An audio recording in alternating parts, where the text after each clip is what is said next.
आज पूरे देश में जो राजनीति फैली हुई है वो झूठों की राजनीति है, नाटक नौटंकी की राजनीति है। प्रधानमंत्री जैसे बड़े नेता चुनावी मंच पर आकर इतनी हिम्मत नहीं कर सकते कि आपको बता दें कि 10 सालों में उन्होंने कितने रोजगार बनाए। इंदिरा गांधी जैसी शख्सियत को जो शहीद हुई इस देश के लिए, जिन्होंने पाकिस्तान को तोड़कर बांग्लादेश बनाया, उनको देशद्रोही कहते हैं।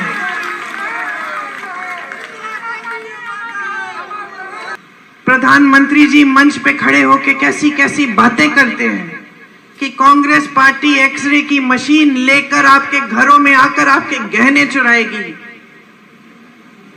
आपका मंगलसूत्र ढूंढ निकालेगी और उसको चुरा लेगी और आपकी संपत्ति किसी एक कौम को दे देगी। 10 साल पहले इन्होंने कहा था सबका साथ सबका विकास, आज कह रहे हैं विकसित भारत। 10 सालों में किसका विकास किया? अपने बड़े बड़े खरबपति मित्रों का।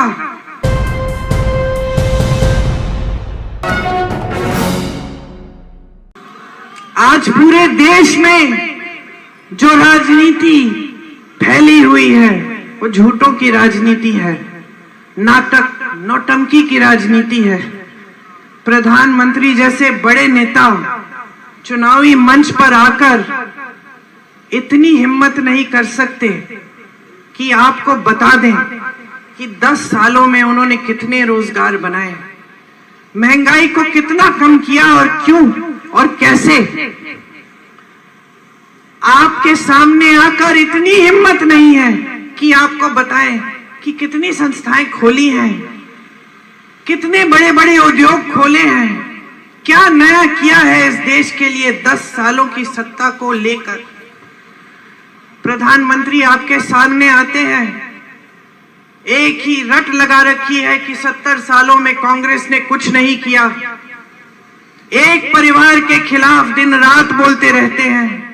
इंदिरा गांधी जैसी शख्सियत को जो शहीद हुई इस देश के लिए, जिन्होंने पाकिस्तान को तोड़कर बांग्लादेश बनाया, उनको देशद्रोही कहते हैं। राजीव गांधी जैसे देशभक्त को देशद्रोही कहते हैं। कहते हैं कि राजीव गांधी ने अपनी मां की विरासत को टैक्स न भरने के लिए कानून बदल डाला। वो कभी नहीं समझ पाएंगे।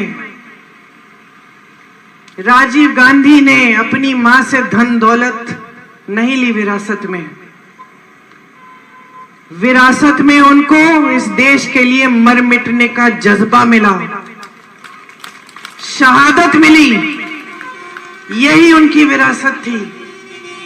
लेकिन जो लोग सिर्फ सत्ता का मोह लिए घूमते हैं, सिर्फ अपने लिए सत्ता चाहते हैं, ये समझ नहीं पाते हैं कि सत्ता जनता ने दी है, जनता के प्रति दिल में कोई श्रद्धा नहीं है, वो लोग इस बात को समझ नहीं सकते।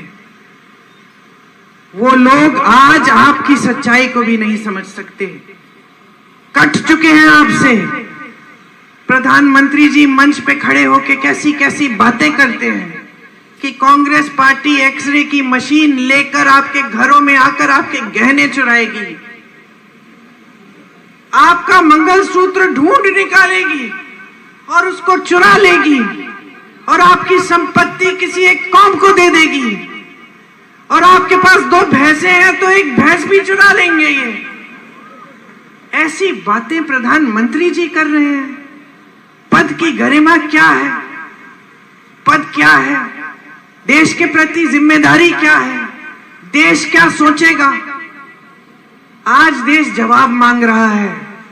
देश कह रहा है कि हमें ये नाटक नौटंकी नहीं चाहिए। हमने बहुत चुनाव लड़ने दिए हैं आपको धर्म के आधार पर, बहुत हिंदू मुस्लिम कर लिया है आपने।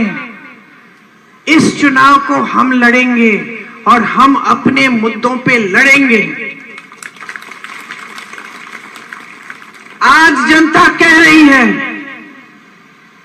मेरी समस्याओं को सुनो, पहचानो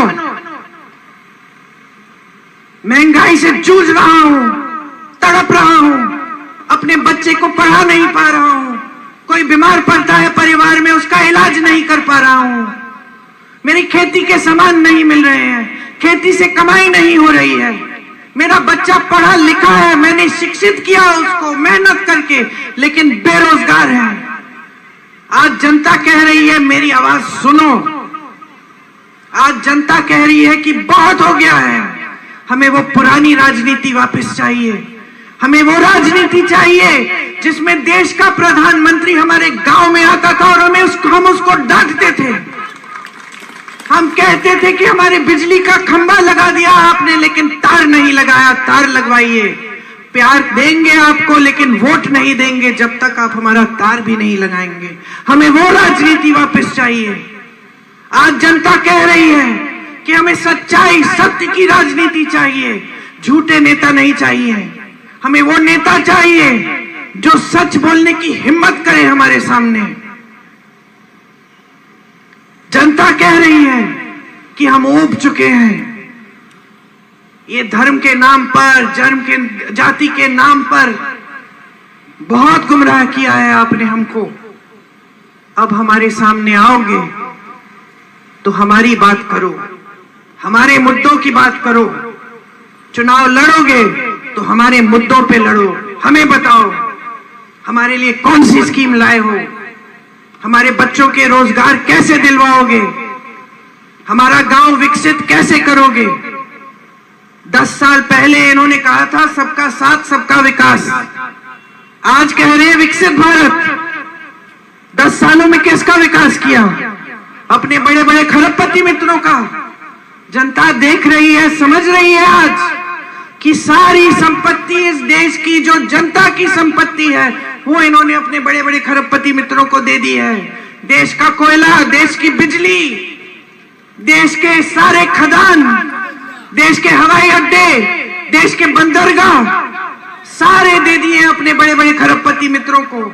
उनके कर्ज माफ हो रहे हैं लाखों करोड़ के।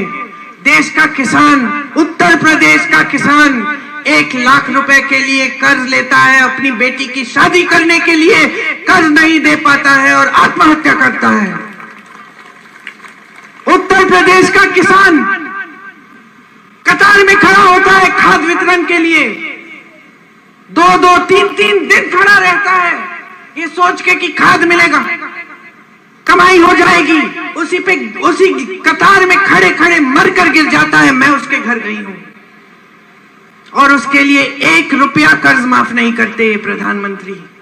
कभी इनको देखा है राजीव जी की तरह, इंदिरा जी की तरह, सोनिया जी की तरह, राहुल जी की तरह आपके घरों में जाते हुए? कभी झुक के किसी दरवाजे के अंदर घुसे हैं, किसी झोपड़ी में? कभी पूछा है किसी किसान से कि किस तरह से कमा रहे हो तुम? पूरे दिन बाहर खेती में काम करते हो, रात को पहरेदारी कर रहे हो, आवारा पशु तुम्हारा खेत चल रहे हैं, कैसे करते हो? सोते कब हो? अपना देखभाल कैसे करते हो? कभी पूछा है इस प्रधानमंत्री ने? कभी नहीं। आप अमेठी के वासी हो, आपके सांसद प्रधानमंत्री थे, झुक के आपके पास आते थे। ये प्रधानमंत्री वाराणसी से बार बार चुनाव जीतते हैं, एक गांव में नहीं गए हैं, वहां एक गरीब के घर में नहीं घुसे हैं, एक बार झुक के आपसे बात नहीं की है। बड़े बड़े मंचों पे दिखते हैं, सारी फोटो खींचते हैं, पिक्चर बनाते हैं, सफेद कुर्ता पहनते हैं, उस पे एक धूल का दाग नहीं दिखता, एक बाल इधर उधर नहीं होता। क्या समझेंगे आपके जीवन के बारे में? क्या समझेंगे आपके संघर्षों के बारे में? कट चुके हैं पूरी तरह, लोग डरते हैं उनसे, उनके सलाहकार डरते हैं, अधिकारी डरते हैं। कौन बताएगा कि आज देश में क्या हालात हैं?